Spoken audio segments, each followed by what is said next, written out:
నమస్తే, నేను నాగశ్రీ డైరీస్కి స్వాగతం. మేడే సందర్భంగా కార్మికులందరికీ కూడా నా శుభాకాంక్షలు అండి.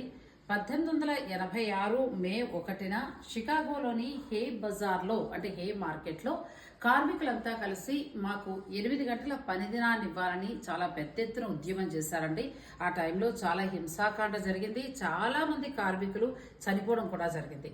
అప్పుడు మొత్తం ప్రపంచవ్యాప్తంగా కూడా నిరసన వ్యక్తం చేశారు మిగిలిన కార్మికులు. ఆ రోజును పురస్కరించుకునే మే 1ని కార్మిక దినోత్సవంగా జరుపుకుంటూ రావడం జరుగుతోంది. అప్పటి నుంచి కూడా పనిచేసే వారికి 8 గంటలు అనే విధానం అమల్లోకి వచ్చింది. ఇదండి మేడే వెనకనున్న కథ. అందరికీ కూడా మేడే శుభాకాంక్షలు తెలియజేస్తూ ఇక ఈ రోజు నా షూటింగ్ వచ్చి Sakhi the house of Kanchi weaves KPHPలో. ఇప్పుడు నేను కట్టుకున్నది ఏంటంటే ప్యూర్ కడ్డీ జార్జెట్ శారీ.